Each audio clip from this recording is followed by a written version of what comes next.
Hello guys, how are you? It's your boy Dave Partner. If you can hear me, just drop a comment in the comment section below. We're gonna be talking about something interesting called Roco's Basilisk. I'm trying to set up my phone so I make sure that I can see your comments. All right.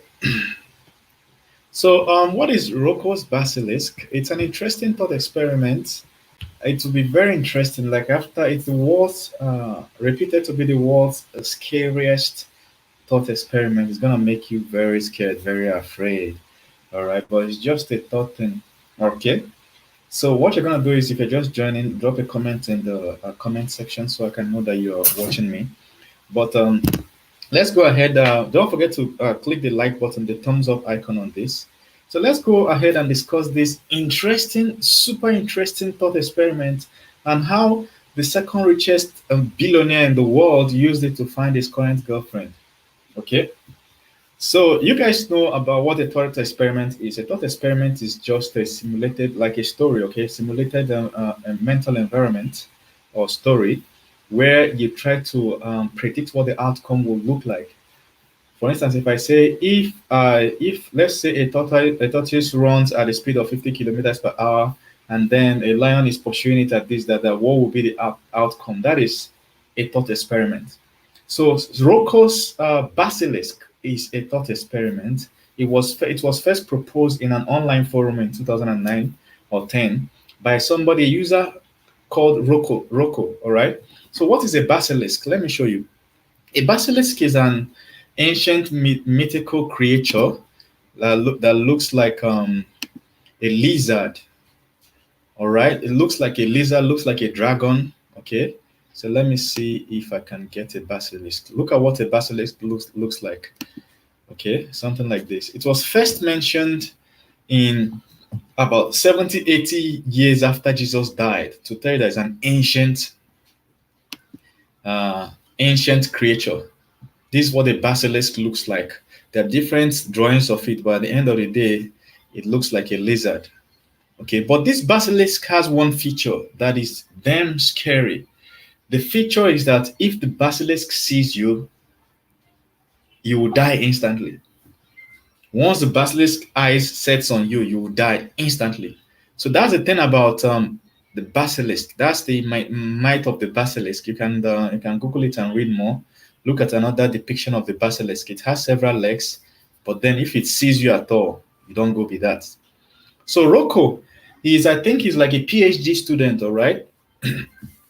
He's he's um he's into artificial intelligence. You know what artificial intelligence is? I can see you guys comment Nigeria today. A long time. Yes, I've been working on something, so I've been offline for a long time.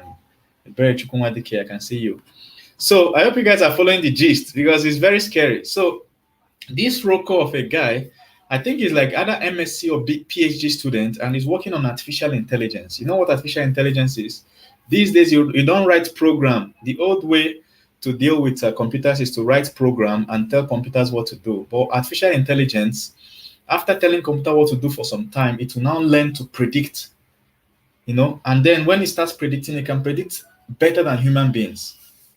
Okay, a good example is nowadays computers can predict whether your picture was photoshopped or not, up to like 80 to 90% accuracy. But the human eye can only predict about 50%. Like if somebody used Photoshop, like all the celebrities, they snap one picture, they use Photoshop and put big nyash, you know. So they say they have trained computers to the point that artificial intelligence can now detect quickly.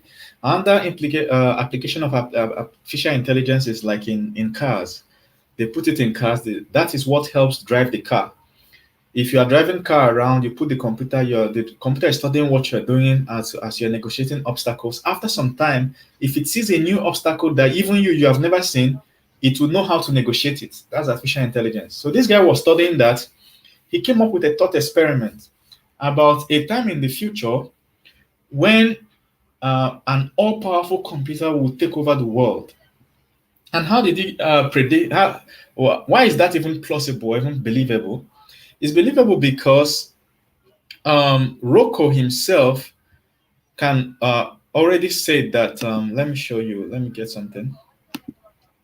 Okay, so Roko is trying to explain that where we are in computers versus human interrelationship in the world now, eventually computers will gain more and more power, and eventually they will overpower human beings and be too. And one day, an all-powerful computer will come out. You get? Imagine like 100 years ago, the only computer that they had was maybe, I don't know, an airplane that didn't even have a computer, you know. Eventually they came up with a computer that can do basic maths. Now computers can drive cars. You see where it's going to? One day, according to Roko, computers will be so powerful that they will take over the world. Okay. Then he predicted a certain computer that he called a basilisk. So he said this basilisk is all powerful. It can even read human minds. It's so powerful that the moment it comes into existence, it turns around and starts punishing everybody that conceived it as a thought but did not work towards bringing it into fruition. It's shocking, Abby. You understand? If you're following, keep dropping comments. Yes, big news, my brother. So Rocco predicted that one day in the future, in the human future, there will be an artificial intelligence, a supercomputer that will come into existence. The moment it comes into existence, it will turn around and start punishing everybody that thought about a way to bring it into existence but did not. You get? So if we throw it at a wider range, which many people like to use these days, is it's not an artificial intelligence, it's just any idea. Imagine any idea in your mind now that you thought about it, but you did not bring it into fruition. Eventually, somebody else thinks about it and works towards it and brings it into fruition. The moment that idea is born, that idea starts tormenting you, whether physically, emotionally, spiritually, whatever. So think of starting a, I don't know, think of it in the company you're working with right now. You are doing something and you figure out, what if we come up with a system that makes this job easier? You just thought about it, but you did not pursue it. You just left it. After some time, some other person in that company meets that obstacle, thinks about it, pursues it. After like 6 months, they're able to bring it to fruition. Management approves it. And the moment they approve it, they realize that, oh, we don't actually need this machine is so effective. We don't need this many staff. They now fire you because of that. Or promote him and put him on top of you such that he starts controlling you and punishing you. That's an example of Roko's Basilisk playing out. So Roko said that this supercomputer will come out one day. Other human beings will work towards bringing it. Once they bring it into fruition, the moment that supercomputer comes into existence, it turns around and it can assess the minds of all human beings. Then it can start picking and punishing everybody that conceived it at some point but did not bring it into fruition. That's one. That punishment is one. What of favoring? It will start favoring people that did at least one thing to bring it into fruition. You know? And one thing that Roko did was to write that article. So Roko has already done one thing to bring Roko's Basilisk into fruition. So if Roko's Basilisk ever comes out, it will not punish Roko or his descendants. You get the idea now? So this thought experiment was so scary that the admin of that forum, of that website where he was discussing that, deleted it. That post, the guy deleted it. A Russian admin deleted it, said that the experiment is too scary. It's too scary that many people are so scared to their bones that the only option he has is to delete it, to stop scaring people. You get what I'm saying? So now, if Roko's Basilisk comes into fruition, Roko's Basilisk is going to punish the admin of that forum and set free the other guy. Yes, African Combat said it's going to be in Daboski. Yes, in Daboski computer, you know.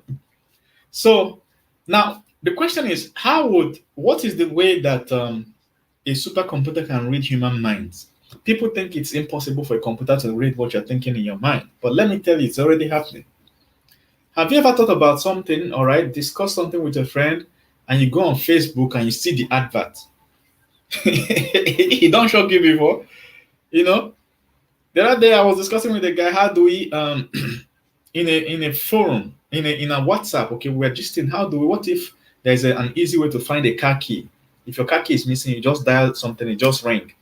Something in that car will just make noise, then you go and pick it. We're just discussing that. By the time I switched to Facebook, boom, I saw buy car keys. I saw that some people have already built that and they're telling me to buy it. How did Facebook know? Because what? Somehow they are monitoring your keystrokes every single. Once you download the app into your phone, every single thing you're clicking, they are monitoring it. Every single website you open on your browser, Facebook is monitoring it. They know all the website. There's a place on your Facebook page. I think I've showed it on this group before, on this channel before. There's a place on your Facebook page. If you go there, it will show you every single thing you've done, all the websites and you've opened from your laptop, even on your phone, how long you stayed. It will tell you you open WhatsApp, stayed 3 minutes, open WhatsApp again, stayed 2 minutes, open Google Chrome browser. This is what you searched. Open YouTube. These are the videos you watched. This, that, that. It will show you the address map of everywhere you have been to. You went to restaurants, stayed 10 minutes, went to this, that, that, that, that. On your Facebook, if you go to settings, you will see it. And if you say you want to turn it off, like when I saw that, I was shocked. I was okay, let me turn this off. When I click turn off, stop monitoring. You know what they told me? That this thing I'm clicking here is just going to hide it for me. They will still be monitoring it. Which means once you have a Facebook account and you install Facebook, they are monitoring you. You don't have any option to stop them. The only thing is you can hide it. You know what I'm saying? So imagine that they have this data about everybody using Facebook. They say 97% of people on the internet has a Facebook account. So imagine that Facebook has this data about everybody and they're able to build one computer that consolidates that. Do you know that that computer can start predicting where you'll be Thursday next week? Thursday next week, you're not planning it, but it has said that it has planned that the whole of this year, every Thursday, sometime every Wednesday, Thursday, that you go to Domino's Pizza to get a pizza. Then it will predict that you have 87% likelihood of going there this Thursday. You get what I'm saying? Computer can now predict and read your mind. What if you just thought about something, you just called your mom and you're discussing and tell your mom, what if I buy you this car? It has read that car and it now knows what you're thinking. Some server in the US already knows that you want to buy your mom a car. So imagine that this thing continues for the next 50 years. How much computers will know about? There's this thing they're building now. Elon Musk is building something. I'm going to talk about him shortly. There's something that you attach at the back of your ear. I think they call it Neuralink. You attach it. It connects into your head, into your brain. Has like 3 prongs. Connects into your brain. All of a sudden, you can remember everything you see. Most things you see in your life, in your day, you don't even remember them. You get what I'm saying? For instance, if you're driving, you don't remember everything you see on the road. It's only the key things. For instance, if a child wants to run across the road, out of all the thousands of miles you've driven, that's the only part you remember. You get? But you don't remember all the tiny little details about what you're seeing, the buildings, how many buildings did you see, how many people do you see walking across? You don't remember. Those things just get deleted. But with that Neuralink, you remember everything. Let me get you a picture of Neuralink so that Neuralink. Elon Musk. Neuralink. Elon Musk is like the second richest man in the world. Neuralink. So yeah, that's the picture. That is the picture of Neuralink. It just looks like an earphone, but it's a special kind of. It's plugged into the back of your ear. Look at this. It's an implant. So you have a socket. Basically, you have a socket at the back of your ear. Then they will attach this memory device like a memory card. You can plug it in, boom, all of a sudden you can do mathematics at the speed of light. If they ask you 1.2 million times this, that, before the person has finished, you've already done the math. That's Neuralink. Elon Musk. So recently, this thing is not a joke. Like he's still working on it, right? But Bill Gates recently invested $1 billion on this thing. And for Bill Gates to invest in something, he has seen something convincing in that startup. He invested $1 billion inside this project. So the project is not complete yet, but it's possible. It's possible that they might end up coming up with this. So imagine that they attach this thing on your head and everybody has it. Because what happens with this kind of technology, Before it comes, you think you have an option, but once it comes, you see that you don't have any other option than to use it. You understand? Imagine you go to school, there are 10 people out of 100 people that are using Neuralink, and 10 of them are getting 100% in their exams, 100%, 100%, 100%, 100%. What do you think others will do? Others will buy it. You get? So imagine that this thing is connected in everybody's head brain. And you're telling me that a supercomputer will not be able to know what everybody else is thinking. Think about it. Just think about it. So this is a guy called Elon Musk. If you don't know him, he's the one building electric powered cars. Cars that don't use fuel. You just charge it. People in the US, you know now, even Western world, you already know him. Okay, they said I should be reading comments, so I'm reading comments. Uh, yes, I'm reading comments. I'm seeing you guys comment. So, Elon Musk is the guy working on building and selling cars that don't use petrol. Basically, you charge the car for like 30 minutes to 1 hour, then it can drive from here to Sapele. You know what I'm saying? So he's the one also running this Neuralink startup. They want to build something that will connect everybody's brain, not connect like power everybody's brain. I know eventually it will be connected. So think of it in the next 20 to 50 years. In fact, this decade alone, by 2030, the amount of technological advance that would have been made will marvel everybody. Think of everything we have now. They just appeared within the last 10 years. Smartphones appeared in 2008 to 2009. We're in 2020. That's around 10, 11 years ago. Now look at all the apps and all the things smartphones can do just within 10 years. Now put another 10 years on top of it, you see where it's going. You understand? So Roko's Basilisk, Roko is saying that when this Basilisk comes, it can read minds. And when it reads minds, it starts punishing everybody that could have brought it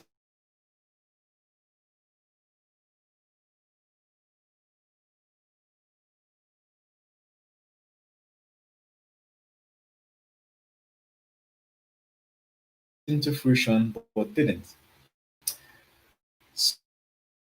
So they deleted it because the person said that it's too scary. That post became the greatest post that was ever made on that forum. Imagine when people are trying to shut it down. It turns out that that thing they're trying to shut down is their greatest, most famous post ever, and they didn't know.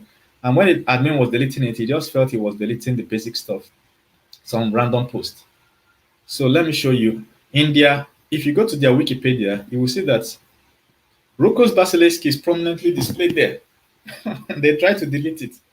So if you want to read more about Roko's Basilisk, you will see here. Okay, so hold on, let me show you on their Wikipedia, Roko's Basilisk. So basically, you can think about Roko's Basilisk in your life, those thoughts that that if you don't bring into fruition, it punishes you. So now we are going towards Elon Musk. But here, if you go to Wikipedia and search for Less Wrong, that's the name of the forum. Look at it here, Roko's Basilisk. Even though they deleted it, they didn't know that it's going to be their greatest post ever. Look at the name of the admin, Udowski, the guy that deleted it. Okay, cool. So let's look at Elon Musk. I've been telling you about Elon Musk. Look at his net worth, Elon Musk net worth. He used the concept of that Roko's Basilisk in a way to get rich. This is $147 billion. So how did he get this? So the thing is that basically he has had issues with marriage. In our tutorial, we're discussing about Roko's Basilisk, a thought experiment. And what is the thought experiment about? Is that there's a computer, an AI that will appear in future. Somebody predicted, the person's name is Roko. Said in future, if this AI appears, it will turn around and start that did not coming into existence. I thought of it that did not work. Imagine like an app that you thought of, but you did not build it. Finally, whenever that app is built, the app will start punishing you for thinking about it, but not building it. That's Roko's Basilisk. So this Elon Musk heard about Roko's Basilisk. He liked the idea. So he went to Twitter to tweet. about Roko's Basilisk. He now saw that somebody else just tweeted about it. And who was that? The person's name, her name is Grimes. Grimes. Canadian musician Grimes. She's 32 years old currently. I think Elon Musk is like 49. Look at Grimes. So Elon Musk saw that a lady called Grimes has already tweeted about it, and he was like, "Wow!" And she didn't just tweet about it; she sang about it. You know, she's a musician, so she put it in one of her songs, just a line. And instantly, this guy's fancy fantasy was triggered. He reached out to the lady. They chatted. From chatting, boom, they are dating. And that was in 2018. From dating, boom, they gave birth to a child. So look at them here. Elon Musk is 49, the lady is 32. That's about 17 years difference. But this is not Elon Musk's first marriage. He has married 3 times, 2 wives in the past. One of the wives, he tried to get back to her and remarry her, but couldn't work. It didn't work. So they divorced again. So he has divorced 3 times. But when he wanted to tweet about that Roco's Basilisk, he saw that this lady has already tweeted about it. This lady's name is Grimes, a Canadian musician. So she was like, oh, he was like, oh, so he reached out to Grimes and then they started chatting, and from then, boom, they are not married now. I think he's hesitating to marry because of his past bad experiences. But they have a child. They have a child. That's where the story gets interesting. So Elon Musk and Grimes have a child. Let's say Elon Musk child. So this is uh, this is the child. So they gave birth to a child this year, and he gave the child a very very funny name. Look at the name of the child. Look at this, XAEA12. I don't even know where the 12 came from. You get what I'm saying? So, but people are now saying that this child is Roko's Basilisk. Elon Musk and this lady work towards bringing him into fruition. You get what I'm saying? If you don't know this guy has a lot of fans online. You get. So they're saying that this guy must be Roko's Basilisk or somebody in the lineage that will bring Roko's Basilisk to fruition. So when Elon Musk found out, he decided to do something towards bringing locals Roko's Basilisk to fruition. Hold on a second.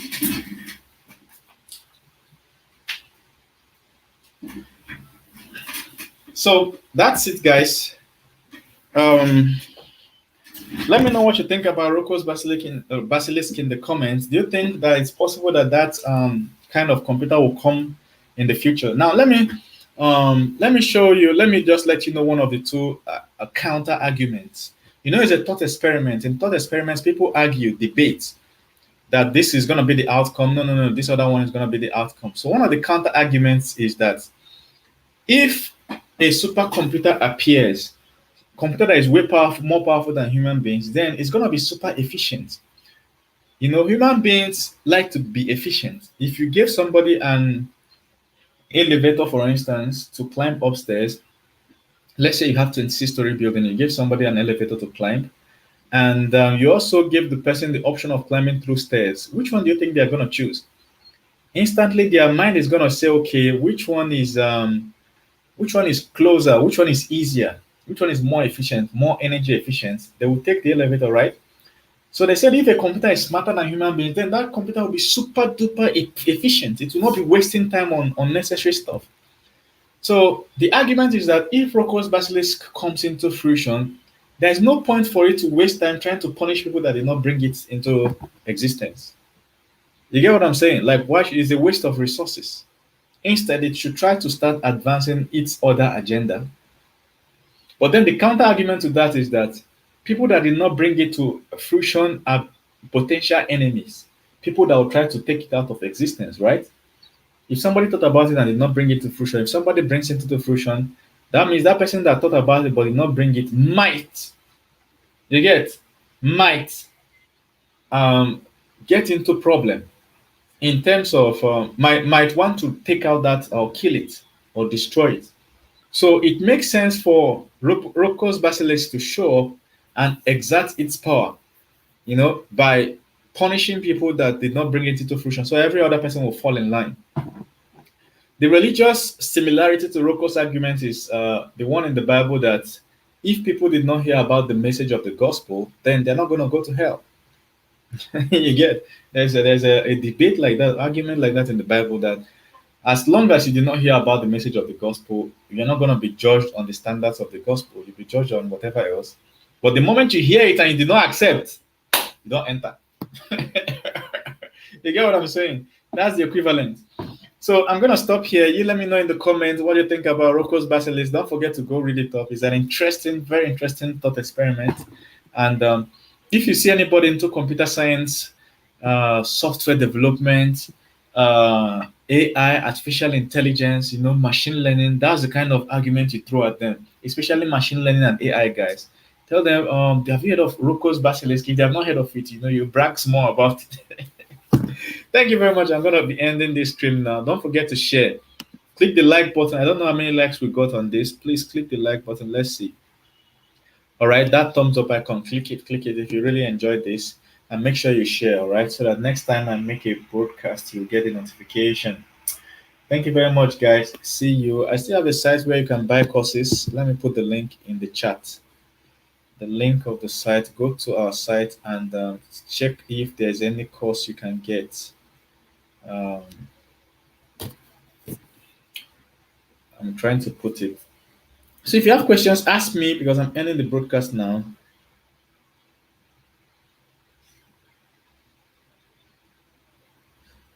If you have questions, please drop your questions. So I've posted the link. Go to our platform, see if there's any course you can get. Thank you very much, guys. See you.